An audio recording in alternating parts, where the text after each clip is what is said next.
أشهد أن لا إله إلا الله وحده لا شريك له وأشهد أن محمدا عبده ورسوله أما بعد فأعوذ بالله من الشيطان الرجيم بسم الله الرحمن الرحيم الحمد لله رب العالمين الرحمن الرحيم مالك يوم الدين إياك نعبد وإياك نستعين اهدنا الصراط المستقيم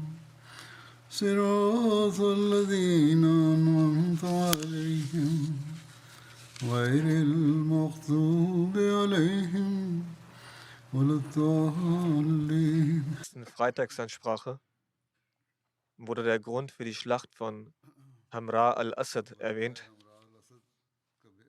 Als die Muslime erfuhren, dass der Feind nach der Schlacht von Uhud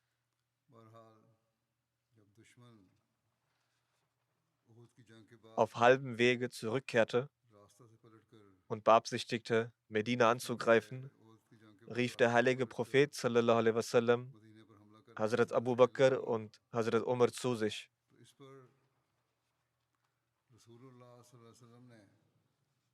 Er sallallahu alaihi wasallam informierte sie über die Aussage des Muazzini Sahabi. Beide, die die Information weitergegeben hatten, sagten: O Prophet Allah sallallahu alaihi wasallam, lasst uns zum Feind losziehen, damit er nicht unsere Kinder angreift. Nachdem der heilige Prophet sallallahu alaihi wasallam am nächsten Morgen das Gebet verrichtet hatte, rief er die Menschen zusammen und wies Hazrat Bilal an, zu verkünden, dass der Gesandte Allahs euch befiehlt, zum Feind loszuziehen, und mitkommen sollen nur diejenigen, die gestern an der Schlacht von Uhud auch teilgenommen haben. Das bedeutete, dass nur diejenigen teilnehmen durften, die auch an der Schlacht von Uhud teilgenommen hatten. In Bezug auf die islamische Flagge und die Vertretung in Medina heißt es geschrieben: Der heilige Prophet sallallahu alaihi wasallam ließ seine Flagge holen, die bereits seit dem Vortag bereit war. Sie war noch nicht entrollt worden. Der heilige Prophet sallallahu alaihi wasallam übergab diese Flagge an Hazrat Ali. In einigen Berichten wird jedoch auch angegeben, dass die Flagge an Hazrat Abu Bakr übergeben wurde. Zu dieser Gelegenheit ernannte der heilige Prophet sallallahu alaihi wasallam Hazrat ibn Maktum zu seinem Stellvertreter in Medina. Historiker betonen, dass die Entscheidung des heiligen Propheten sallallahu alaihi wasallam, den Feind zu verfolgen, überaus weise war. Im Detail heißt es dazu: Nach Ansicht der Heuchler war es aufgrund der 70 Verletzten, war es aufgrund der 70 Opfer aus der Schlacht von Uhud und des Mangels an zusätzlichen Kämpfern am folgenden Tag äußerst riskant, den Feind zu verfolgen. Doch die späteren Ereignisse haben gezeigt, dass die Entscheidung des heiligen Propheten sallallahu alaihi wasallam äußerst weise war und den Muslimen erheblichen Nutzen brachte. Der heilige Prophet sallallahu alaihi wasallam verbrachte die ganze Nacht damit, über die Lage nach der Schlacht nachzudenken. Er vermutete, dass die Götzendiener, die von Uhud nach Mekka zurückkehrten, auf dem Weg das Gefühl haben könnten, dass sie trotz ihres Sieges auf dem Schlachtfeld von Uhud keinen tatsächlichen Vorteil erlangt hatten. Dies könnte dazu führen, dass sie sich dafür schämten und möglicherweise einen Angriff auf Medina planten. Deshalb wandte der heilige Prophet sallallahu alaihi wasallam eine ausgezeichnete Kampfstrategie an, eine ausgezeichnete Kriegsstrategie an und entschied sich, den Feind zu verfolgen. Diese Entscheidung belebte den Elan der Mujahedin und erfüllte die Herzen der Heuchler mit Furcht vor der Entschlossenheit und Überzeugungskraft des heiligen Propheten sallallahu alaihi wasallam. Drittens, als der Feind erfuhr, dass das muslimische Heer ihn verfolgte, begann sein Mut zu schwinden. Dies ist eine Notiz aus einem historischen Bericht oder aus einem Geschichtsbuch. Der Anführer der Heuchler, Abdullah bin Ubay, bat ebenfalls darum, mitzureisen. Dafür suchte er den heiligen Propheten sallallahu alaihi wasallam auf und bat darum, an dieser Expedition teilzunehmen, obwohl er nicht nur selbst von der Schlacht von Uhud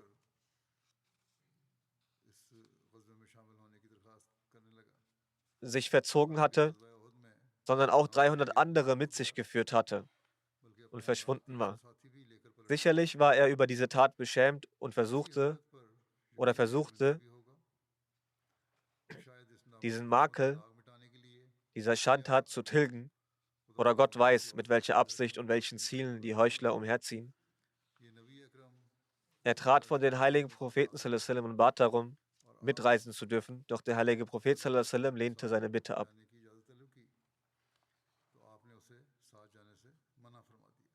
Einige Gefährten waren in der Schlacht von Uhud schwer verletzt worden.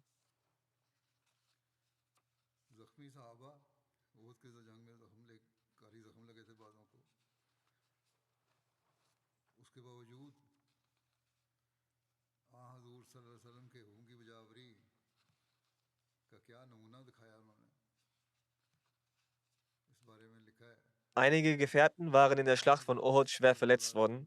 Trotz ihrer Verletzungen zeigten sie ein außergewöhnliches Beispiel dafür, den Befehl des heiligen Propheten sallallahu alaihi wasallam zu befolgen. Darüber steht geschrieben, es war der Befehl des heiligen Propheten sallallahu alaihi wasallam, dass die Liebenden, Treuen und Lebensopfernden ihre Wunden in Kauf nehmen und mit ihren Waffen erneut aufbrechen sollen. Als der heilige Prophet sallallahu alaihi wasallam den Befehl erteilte, machten sie sich sofort auf den Weg. Hazrat Usaid bin Husair hatte 9 Verletzungen erlitten. Obwohl er seine Wunden behandeln wollte, hörte er den Ruf und verzichtete auf die Pflege, auf die Versorgung seiner Wunden und zog sofort los. Von den Banu Salma zogen 40 Verletzte aus.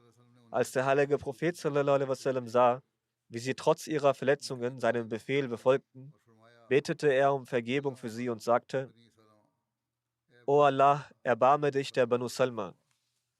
Tufail bin Numan erlitt 13 Verletzungen, Hiraj bin Simma 10 Verletzungen und Ka'b bin Malik mehr als 10 Verletzungen. Utba bin Amir erlitt 9 Verletzungen. Trotz dieser schweren Verletzungen eilten die Muslime zu ihren Waffen und blieben nicht, um ihre Wunden zu versorgen. Allah, der Hocherhabene, hat eben diesen beispiellosen Elan der Gefährten des Gesandten sallallahu alaihi wasallam in seinem Wort aufgezeichnet, damit für sie bis ans Ende aller Tage Blumen der Anerkennung gestreut werden. Gott, der Hocherhabene, sagt: Allazina stajabu lillahi wa rasuli min ba'di ma asabahumul qarh lillazina ahsanu minhum wattaqau ajrun azim.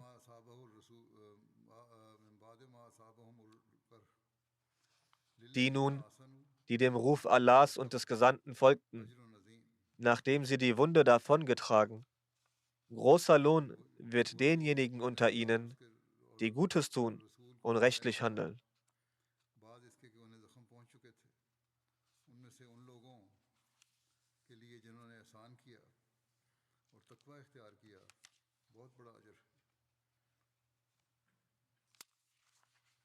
Hazrat Aisha pflegte zu sagen, dass unter anderem Hazrat Abu Bakr Siddiq radiallahu anhu und Hazrat Zubair bin Awam radiallahu anhu zu den Leuten gehören, die diesen Vers repräsentieren.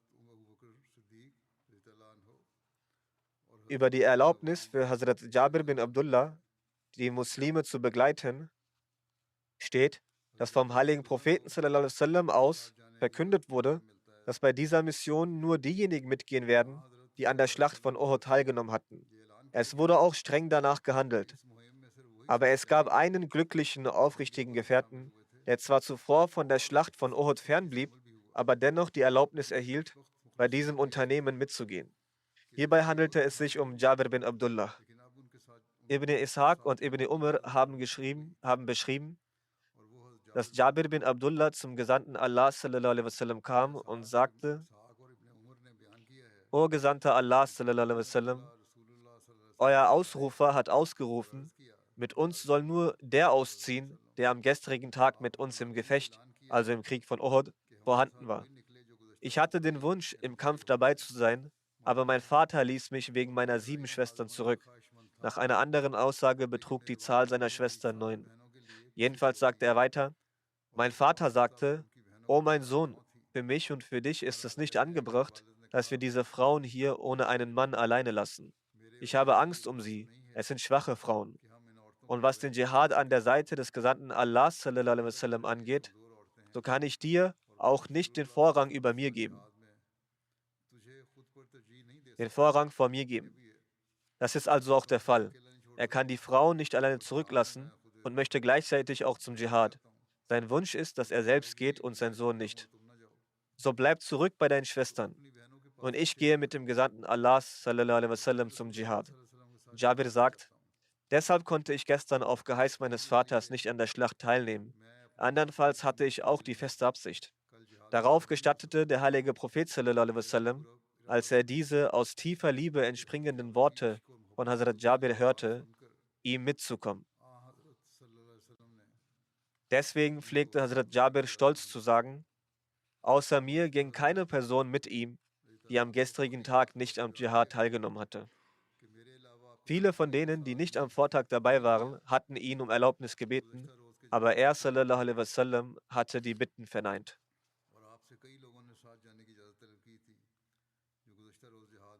Der heilige Prophet sallallahu alaihi wasallam brach in einer Verfassung auf, in der sein gesegnetes Gesicht verletzt war, seine gesegnete Stirn verwundet war, ein gesegneter Zahn war abgebrochen, die untere Lippe bzw. nach einigen Überlieferungen beide Lippen auf der Innenseite Wunden hatten, die rechte Schulter durch den Schwerthieb von Ibn Qamiya verwundet war und beide Knie ebenfalls verwundet waren.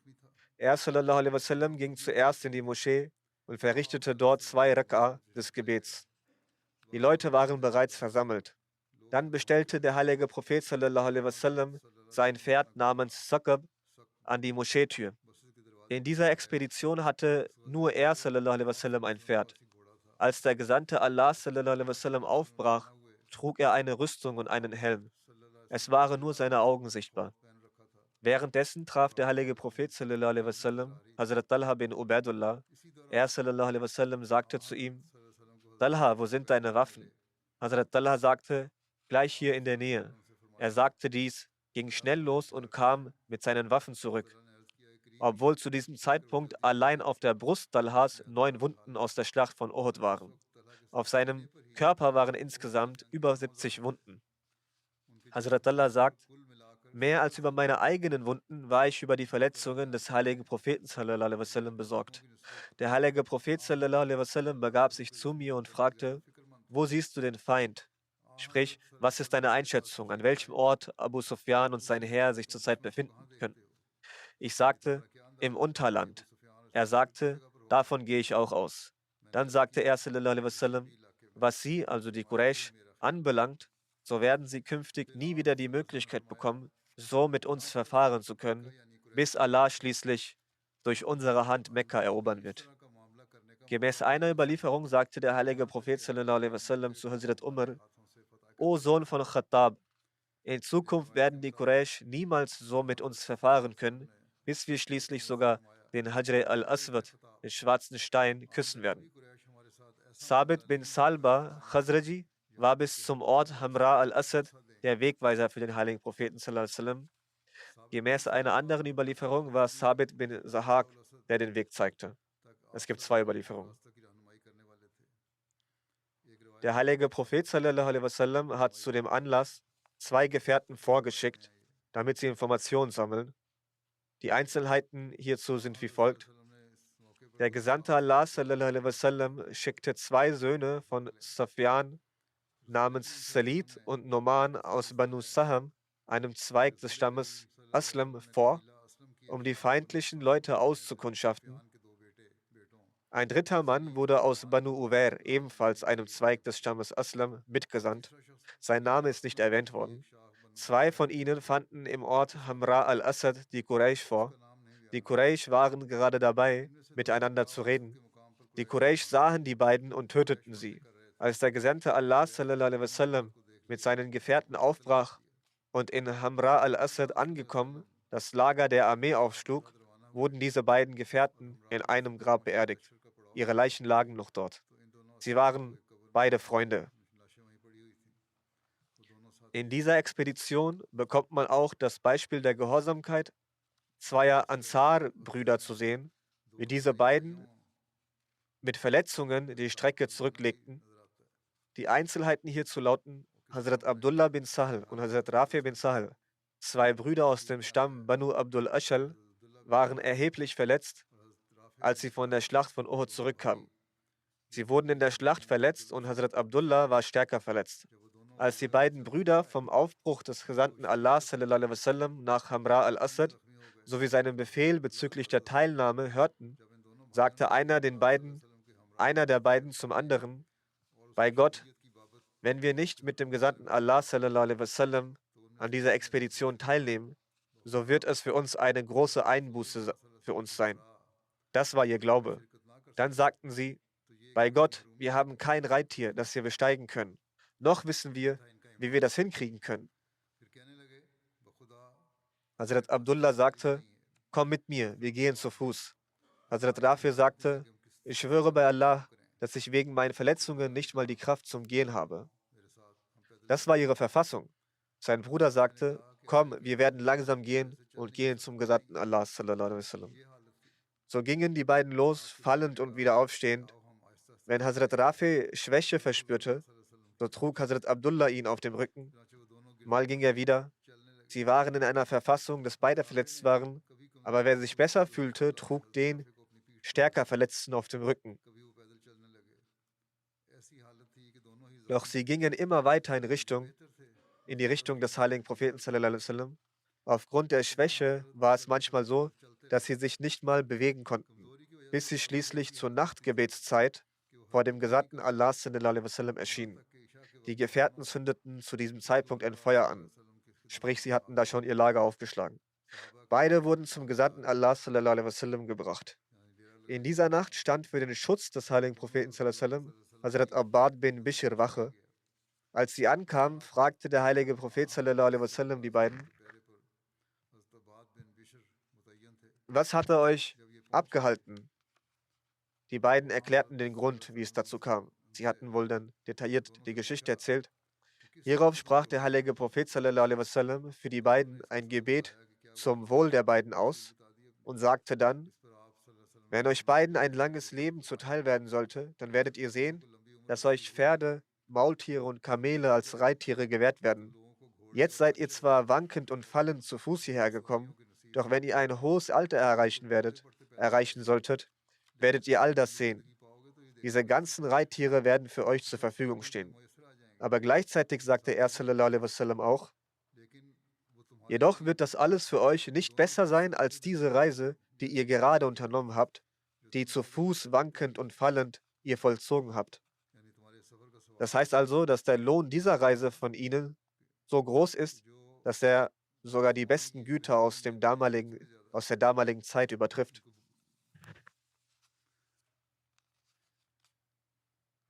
Es wird auch gesagt, dass diese Begebenheit sich mit Hazrat Anas und den Söhnen von Munis Fasala abgespielt hatte. Demnach kann es sein, dass beide mit dieser Begebenheit so ein Ereignis hatten.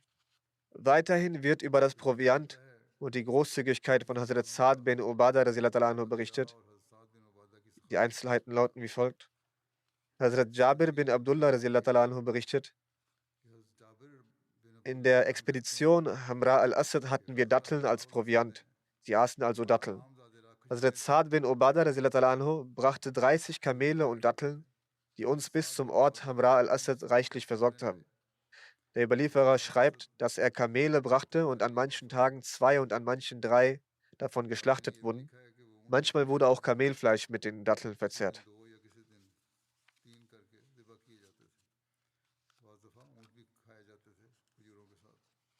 Die Einzelheiten darüber, was die Weisheit und die Kriegsstrategie von ihm sallallahu alaihi wasallam war und wie er den Feind einschüchtern wollte, abschrecken wollte, lauten wie folgt. Eine Methode, den Feind einzuschüchtern und ihm Angst einzuflößen, war, dass nachts ein Lagerfeuer in einer großen Anzahl angezündet wurden, das Lagerfeuer in einer großen Anzahl angezündet wurden, damit die hohe Anzahl des Trupps ersichtlich wird und der Feind beängstigt wird. Aus dem Grund wies der heilige Prophet sallallahu alaihi wasallam die Gefährten bei jedem Rast an, dass sie sich verteilen sollen und jeweils einzeln ein Feuer anzünden sollen. Dementsprechend zündete jede Person einzeln ein Feuer an und an 500 Stellen wurde Feuer gezündet, sodass diese von weitem bereits sichtbar waren. Die Nachricht über das muslimische Heer und deren Feuer hatte sich weit verbreitet. Aus diesem Grund hat Allah den Feind oder dadurch hat Allah den Feind eingeschüchtert. Es wird berichtet, dass währenddessen Ma'bad Khuzai den heiligen Propheten sallallahu alaihi wasallam traf. Danach ging er auch zu Abu Sufyan und hat die Quraysh über das muslimische Heer in Bezug auf das muslimische Heer beängstigt. Die Details davon werden wie folgt berichtet. Ma'bad bin Abu Ma'bad Khuzai traf den heiligen Propheten sallallahu alaihi wasallam. Er war zu diesem Zeitpunkt noch ein Götzendiener. Einige Historiker haben auch über seine Konvertierung zum Islam berichtet, doch die meisten berichten, dass er zu jenem Zeitpunkt noch nicht konvertiert war. Allerdings hatte er im Nachhinein den Islam angenommen. Die Gläubigen sowie Götzendiener des Stammes Banu Khazar waren aufrichtig gegenüber dem heiligen Propheten sallallahu alaihi wasallam. Dies war jedoch ein anderer Stamm, aus denen viele konvertiert waren und somit auch loyal waren. Diese Menschen hatten den heiligen Propheten sallallahu alaihi wasallam versprochen, dass sie ihm nichts verheimlichen werden. Ma'bad sagte: O Muhammad sallallahu alaihi wasallam, uns hat es großen Kummer bereitet, dass ihnen und ihren Gefährten Schmerz zugefügt wurde. Wir wünschen uns allein, dass Allah, der Allmächtige, ihr euren Rang erhöht und er euch vor allem Leid schützt. Zu diesem Ausdruck der Empathie sagte der heilige Prophet sallallahu alaihi wasallam: Gehe und entmutige Abu Sufyan. Das heißt, du triffst ihn ja auf deiner Reise, demnach solltest du ihm Angst einflößen. Wie genau, diese Strategie sollten sie selbst entwickeln. Ma'bad reiste dann von dort aus nach Mekka ab und der heilige Prophet sallallahu alaihi wasallam hielt sich noch in Hamra al-Asad auf. Er traf Abu Sufyan und seine Gefährten am Ort Roha. Roha ist ein Ort, der etwa 40 Meilen von Medina entfernt ist. Zu diesem Zeitpunkt hatte sich der Trupp der Quraysh bereits geeinigt gehabt, dass sie zum heiligen Propheten sallallahu alaihi wasallam zurückkehren werden. Dabei sagten sie, wir haben die Besten unter ihnen sowie ihre Anführer getötet. Obwohl dies nicht der Fall war.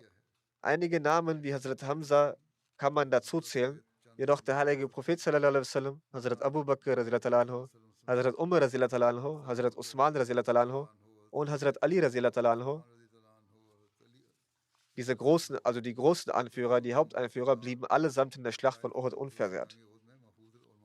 Dann sagten sie, wir sind von ihrer Zerstörung bereits zurückgekehrt. Nun werden wir die restlichen von ihnen auf dem Rückweg zerstören und bereiten ihnen somit ein Ende.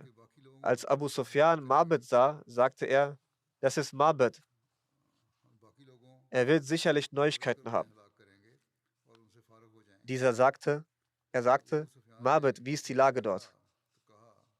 Um Abu Sufyan einzuschüchtern, sagte er, ich habe Muhammad sallallahu alaihi wasallam und seine Gefährten zurückgelassen. Die brechen mit so einer gewaltigen Armee auf der Jagd nach dir auf, dass ich bis heute so einen riesigen Trupp nicht gesehen habe. Diejenigen, die aus den Stämmen Aus und Khazraj zuvor zurückgeblieben sind, haben sich auch ihnen angeschlossen. Er hat hier also auch etwas von sich aus erfunden. Und sie haben sich geschworen, dass sie nicht zurückkehren werden, solange sie dich nicht auffinden und Vergeltung ausüben. Sie sind aufgrund des Handels ihres Volkes außerordentlich wütend und schämen sich sehr, dass sie zuvor nicht teilgenommen hatten. Sie sind so wütend auf dich, dass sich so eine Wut noch nie erlebt habe. Abu Sufyan sagte, sei zum Tode verdammt, was sprichst du? Er sagte, es scheint, als würdest du von hier nicht gehen, ehe du die Stirnen der Pferde siehst. Dies ist auch eine Redewendung von ihm, nicht, dass er bei seiner Rückkehr stirbt. Abu Sufyan begann zu sagen, bei Gott, wir haben uns darauf geeinigt bereits, sie zu bewältigen und sie von ihren Wurzeln zu entreißen. Mabed antwortete, dann halte dich davon ab, diesen Akt auszuführen. Das schreckliche Szenario, das ich gesehen habe, hat mich gezwungen, Gedichtsstrophen zu sprechen. Abu Sufyan fragte, welche Strophen sind das? Mabed sprach die folgenden Strophen. قادت تحده من الأصوات راحلة إذ سألت أرض بالجراد أبابيل تردي بزد كرام لا تناول عند القاء ولا ميل معادي وظلت أدما إذا الأرض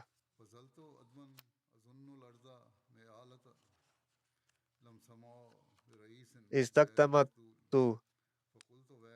البتخاء بالجيل إني نذير لأهل بسل راهية لكل ذي إربة منهم ومأكول من جيش أحمد لا وخش تناول وليس يوسف ما أنذرت بالقيل. Als Herden um Herden edler Pferden auf der Erde zu marschieren begannen, lag es nicht fern, dass mein Kamel wegen der Töne ihres Getrampels vor Fassungslosigkeit zu zittern beginnt und hinfällt. Nun war dort zwar nur ein einziges Pferd, aber er zeichnete in seinen Strophen ein so dramatisches, übersteigertes Bild, dass es die Menschen in Angst versetzte. Dann sagt er weiter, die Pferde trugen solche tapferen Krieger wie edle Löwen, die ohne Schwäche zu zeigen, weder im Kampf noch waren sie ungeschickt im Reiten. Das bedeutet, sie waren erfahren im Krieg, bewaffnet mit Pfeil und Schwert und im Bereich der Pferdereitkunst einzigartig. So rannte ich, um ihm die Nachricht zu überbringen, und es schien mir, als ob die Erde vor diesen Pferden, auf denen der erhabene General, der nicht allein war, hoch zu Rost thronte, sich neigen würde. Das bedeutet, dass er samt seiner Armee weiter voranschreitet. Und ich sagte in meinem Herzen, O Soldaten, der Kampf gegen euch bedeutet den Tod für Ibn Harb, also das heißt für Abu Sufyan, wenn das Schlachtfeld vom Klang des Heeres erfüllt ist. Ich warne jeden vernünftigen und verständigen Mann unter den Quraysh vor dieser gewaltigen Armee Ahmads, sallallahu alaihi wasallam, dessen Heer nicht aus unfähigen und erschöpften Personen besteht. Die Schrecken dieses Heeres, vor dem ich euch warne, können nicht in Worte gefasst werden. Die nervenaufreibende Unterhaltung von Mabed und seine Strophen zusammen mit dem Gespräch von Safwan bin Umayya ließen die Moral von Abu Sufyan und seinen Gefährten sinken und sie wurden von Angst und Schrecken ergriffen. Abu Sufyans Wohlbefinden schien darin zu liegen, dass er so schnell wie möglich zusammen mit seinem Heer zurück nach Mekka kehrte. Diesbezüglich gibt es auch eine Anmerkung der Forschungsstelle Research Cell, der Forschungsabteilung. Einige Bücher über die Biografie des heiligen Propheten sallallahu alaihi wasallam haben erwähnt, dass der heilige Prophet Muhammad sallallahu alaihi wasallam zu Mabed gesagt haben soll, dass er Abu Sufyan demoralisieren solle. Andere Bücher haben es wiederum nicht erwähnt. Sie sagen, dass eine Möglichkeit besteht, dass er als Kriegsstrategie dies zu Mabed gesagt haben könnte. Eine andere Möglichkeit, die wahrscheinlicher ist, dass der heilige Prophet sallallahu alaihi wasallam zu ihm zwar nichts gesagt hat, aber da er Mitgefühl für die Muslime hatte, hat Allah ihm dies ins Herz gelegt und er hat von sich aus alles mit Abu Sufyan besprochen. Wie auch immer, dies ist ihre Anmerkung. Aber was auch immer Mabed gesagt haben mag, war sein eigener Gedanke. Der heilige Prophet sallallahu alaihi wasallam hat auf jeden Fall, dies sei an dieser Stelle klargestellt, keinerlei Falschaussage gemacht. Die Art und Weise jedoch, wie Mabed ihnen Angst eingejagt hat, das Bild, das er skizziert hat, schüchterte die Ungläubigen jedenfalls ein. Währenddessen bereitete sich das Heer der Ungläubigen auf die Rückkehr nach Mekka vor. Als ein Karawanenzug von Abdul Qais an Abu Sufyan vorbeizog, der tatsächlich an derselben Stelle kampierte. Er fragte, wohin geht ihr? Er antwortete, wir gehen nach Medina. So unternahm Abu Sufyan aus rein propagandistischen Gründen seinerseits einen psychologischen Angriff, der jedoch erfolglos war, folgendermaßen, indem er fragte, wirst du Muhammad sallallahu alaihi wasallam eine Botschaft von mir überbringen? Ich werde dich beim Fest von Orgaz mit vollen Rosinen beladenen Kamelen belohnen. Er antwortete, ja. Daraufhin sagte Abu Sufyan, wenn du ihn triffst, dann sag ihm, dass wir uns entschlossen haben, zu ihm und zu seinen Gefährten zu kommen, um den Rest seiner Leute von Grund auf zu vernichten. Wir sind euch auf den Fersen. Nachdem er das gesagt hatte, machte sich Abu Sufyan auf den Weg nach Mekka. Diese Karawane traf auf den heiligen Propheten sallallahu alaihi wasallam bei Hamra al-Asad. Abdul Qais erzählte ihm, was Abu Sufyan und seine Verbündeten über ihm sagten. Und er sallallahu alaihi wasallam antwortete, Allah genügt uns und was für ein guter Versorger ist er. Wie dem auch sei, hielt sich die islamische Armee daraufhin kurz in Hamra al-Asad auf, bevor sie wieder heimkehrte, da die Ungläubigen bereits abgereist waren. Im Kommentar heißt es, dass Abu Sufyan, nachdem er die Stimme von Mahwad Khuzai gehört hatte, seine Absicht aufgab, nach Medina vorzudringen und sich auf den Weg nach Mekka machte. So hat Mahwad den heiligen Propheten sallallahu alaihi wasallam über die Abreise von Abu Sufyan informiert. Der heilige Prophet sallallahu alaihi wasallam rastete am Montag, Dienstag und Mittwoch an diesem Ort und kehrte dann nach Medina zurück. Baladri hat erwähnt, dass der heilige Prophet sallallahu alaihi wasallam für die Reise für 5 Tage außerhalb von Medina verblieb. In einer Überlieferung wird erzählt, dass der heilige Prophet sallallahu alaihi wasallam am Freitag in Medina ankam und sich 5 Tage außerhalb von Medina aufhielt. Hazrat Abu Ubaidah sagt, dass der heilige Prophet sallallahu alaihi wasallam Muawiyah bin Mughira festgenommen hatte, bevor er nach Medina zurückkehrte. Muawiyah bin Mughira war der Großvater von Abdul Malik bin Marwan. Außer Muawiyah war auch Abu Azar Jamuhi in Gefangenschaft. Über Muawiyah bin Mughira gibt es eine Überlieferung, dass Hazrat Zaid bin Harsa und Hazrat Ammar bin Yasir Muawiyah bei der Rückreise von Hamra al-Asad tötete. Der Grund hierfür war, dass Muawiyah sich versteckt in Medina aufhielt und den Gegnern Informationen über die Umstände in Medina mitteilte. Als er festgenommen wurde, ging er in die Obhut von Hazrat Usman. Hazrat Usman erbat beim heiligen Propheten sallallahu alaihi wasallam um dessen Sicherheit. Der heilige Prophet sallallahu alaihi wasallam sagte, dass er innerhalb von 3 Tagen die Stadt verlassen solle. Falls er nach 3 Tagen immer noch hier bleibt und gesehen wird, dann wird er umgebracht werden. Dieser hielt sich auch nach 3 Tagen weiterhin in der Stadt auf. Der heilige Prophet sallallahu alaihi wasallam sagte daraufhin zu diesen beiden, also Zaid bin Harisa und Ammar bin Yasir, dass er an jener Stelle zu finden ist. Daraufhin fanden sie ihn genau dort und brachten ihn um. Dann heißt es, dass genau an dem Ort von Hamra al-Asad der heilige Prophet sallallahu alaihi wasallam den Dichter der Götzendiener Abul Azar festnahm. Das ist jener Abul Azar, der während der Schlacht von Badr durch die Muslime festgenommen wurde und anschließend beim heiligen Propheten sallallahu alaihi wasallam um seine Freiheit bettelte und behauptete, dass er arm sei und zu Hause noch Töchter waren, um die er sich zu kümmern habe. Daraufhin gewährte der heilige Prophet sallallahu alaihi wasallam ihm die Freiheit, aus Gnade und ohne Kompensationsgeld zu nehmen. Er sallallahu alaihi wasallam nahm ein Versprechen von ihm, dass er in Zukunft nicht gegen den heiligen Propheten sallallahu alaihi wasallam in den Krieg ziehen wird, keine Truppen aufstellen wird gegen den heiligen Propheten sallallahu alaihi wasallam und auch keinen gegen den heiligen Propheten sallallahu alaihi wasallam aufhetzen wird. Doch er brach sein Versprechen und kehrte in der Schlacht von Uhud mit den Quraysh zurück. Er motivierte die Soldaten und stachelte diese durch seine Strophen gegen den heiligen Propheten sallallahu alaihi wasallam auf. Daraufhin betete der heilige Prophet sallallahu alaihi wasallam, dass diese Person dieses Mal nicht entfliehen möge. Schließlich wurde er gefangen. Nach einer Überlieferung, als diese bei Hamra al-Asad weilten, ließen diese ihn schlafend zurück. Bis zum Morgen war er dort, als er dann von Hazrat Asim bin Sabit festgenommen wurde. Er war der einzige Götzendiener, der in dieser Expedition festgenommen wurde. Es gibt eine andere Überlieferung, wo es heißt, dass er von Umair bin Abdullah festgenommen wurde. Nach der Festnahme wurde Abul Azar zum heiligen Propheten sallallahu alaihi wasallam gebracht. Den heiligen Propheten sallallahu alaihi wasallam sehend, sagte er: O Muhammad sallallahu alaihi wasallam, Verzeih mir und lass mich frei wegen meiner Töchter und sei gnädig mit mir. Ich verspreche dir, dass ich niemals mehr eine solche Tat tun werde. Er sallallahu alaihi wasallam sagte, nein, bei Gott, jetzt wird es deinem Gesicht nicht mehr möglich sein, Mekka zu erblicken.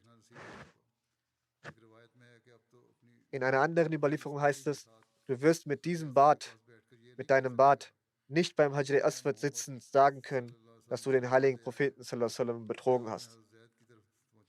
Dann wandte sich der heilige Prophet sallallahu alaihi wasallam an Hazrat Zaid und sagte, töte ihn. Einer anderen Aussage zufolge soll er diese Anweisung Asim bin Sabit gegeben haben. Dann sagte der heilige Prophet sallallahu alaihi wasallam, ein Gläubiger wird nicht zweimal von derselben Schlange gebissen oder aus demselben Loch gebissen. Inshallah, so Gott will, wird weiteres das nächste Mal berichtet. Beten Sie weiterhin für die Umstände der Welt. Möge Allah, der Allmächtige, jeden einzelnen Ahmadi vor allen Arten des Bösen bewahren. Nun werde ich das Totengebet von Faraz Ahmed Tahir Sahib leiten, der kürzlich in Australien den Märtyrertod starb. In Bezug auf den Vorfall heißt es, dass in Sydney an einem berühmten Ort namens Bondi in einem Einkaufszentrum ein Australier mit einem Messer auf ihn eingestochen hat und er dadurch den Märtyrertod starb. Wahrlich, wir gehören Allah und zu ihm kehren wir heim. Er arbeitete als Wachmann in dem Einkaufszentrum. Er war damals gerade einmal 30 Jahre alt. Er war noch nicht verheiratet. 12 Menschen wurden angegriffen, 6 wurden getötet. Von den 6 Getöteten waren 5 Frauen. Faraz Ahmed Tahir ist ursprünglich aus Rabwa. 2008 reiste er von Pakistan nach Sri Lanka, wo er 4 Jahre blieb.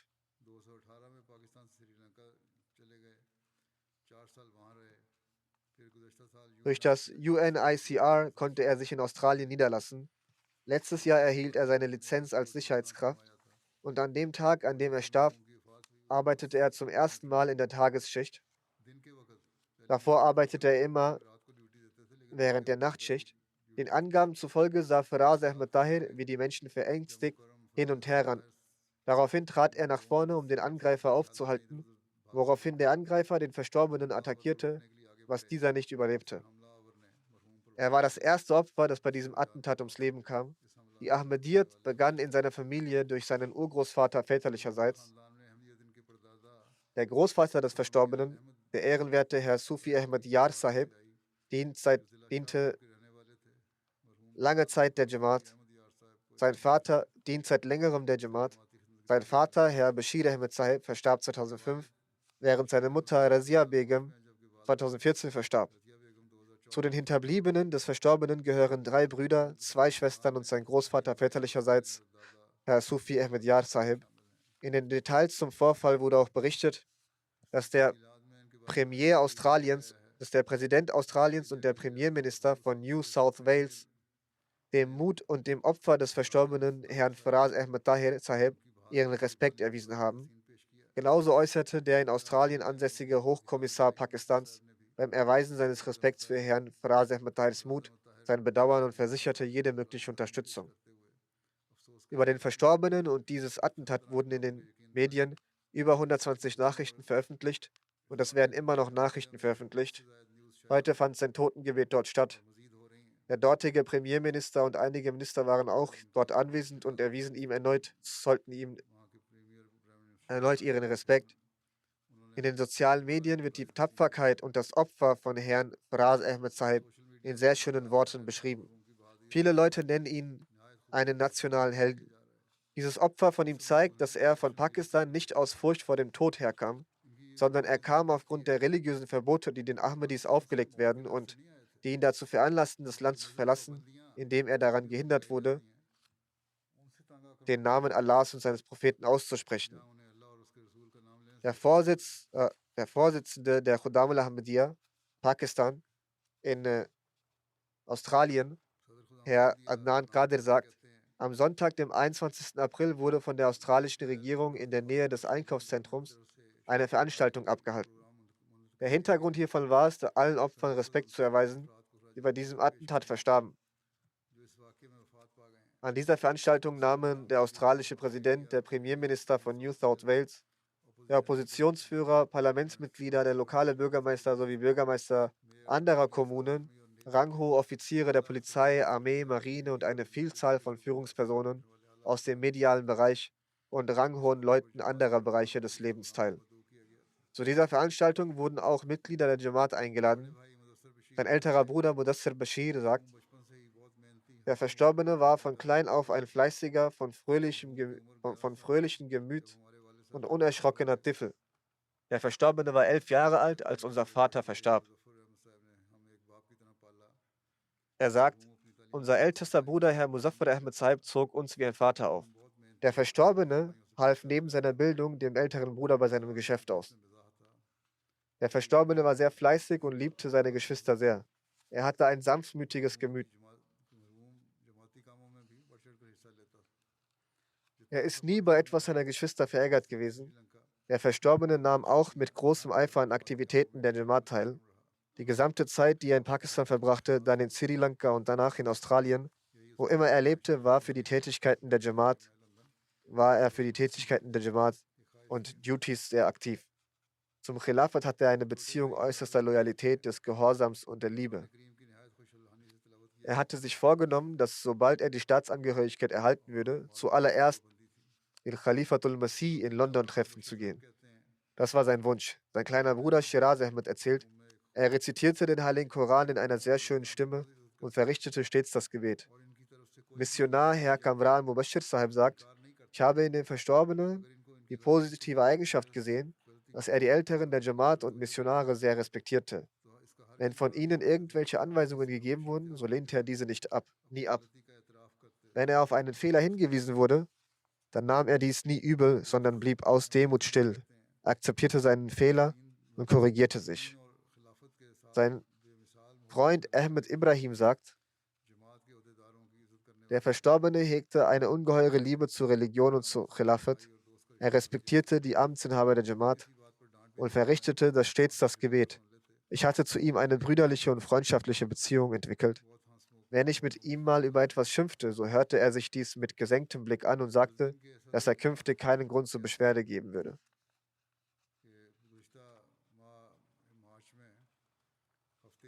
Er war ein sehr fröhlicher und liebender Mensch. Der Vorsitzende der Jamaat Brisbane sagt, im vergangenen Monat März kam er nach Brisbane. Er nannte als Besuchsgrund, seine Bekannten und Freunde zu treffen und sagte, dass wenn jemand im Herzen über ihn verärgert ist oder eine Beschwerde gegen ihn hat, so ist er gekommen, um sich dafür zu entschuldigen und zu versöhnen. Er entschuldigte sich immer wieder bei allen. Es fühlte sich so an, als wäre er gekommen, um sich von allen zu verabschieden. Er hat einen Freund namens Shajar Ahmed. Dieser sagt, er war ein fleißiger, furchtloser und verantwortungsbewusster Mensch. Der mit dem verstorbenen, verwundete andere Sicherheitsmann berichtet, sobald der Täter in das Einkaufszentrum trat und ihn sehend die Menschen anfingen zu fliehen, zeigte der Verstorbene Tapferkeit und versuchte ihn zu stoppen, indem er sich vor ihn stellte und die anderen beschützend sein eigenes Leben opferte. Auch auf den sozialen Medien zollen Leute Firas Dahir Sahib ihren Respekt. Ein Herr, Chris Murphy, sagt in seinem Kommentar, vor dem Attentat hatte ich einen wohlgekleideten Sicherheitsmann, Faraz Ahmed, gesehen, der im Einkaufszentrum auf seiner Schicht zur Arbeit war. Er war ein Held, der sein Leben für die Rettung anderer Menschen aufgab.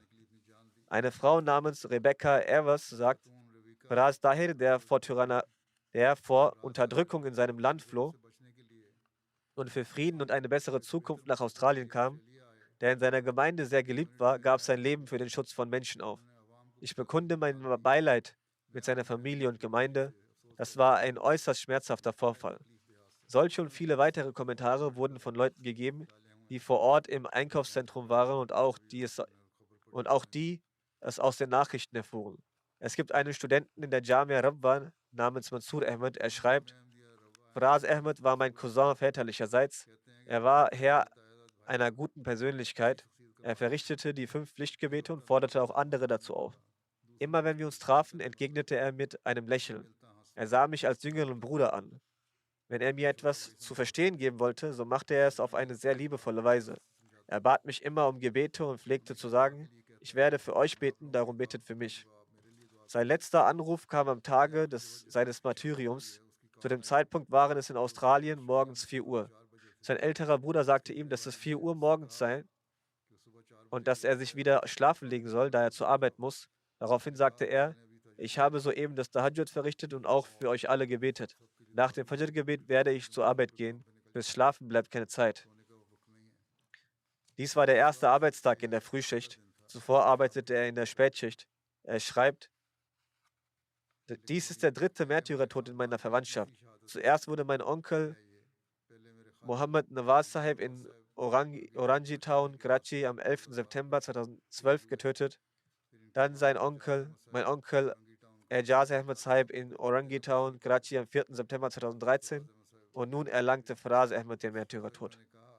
Wie ich bereits gesagt habe, hatte Faraz Ahmed gesagt, dass er nicht aus Furcht vor dem Tod das Land verlassen hat, sondern für die Religionsfreiheit. Möge Allah der Allmächtige die Ränge des Verstorbenen erhöhen und allen Angehörigen auch Geduld und Trost spenden.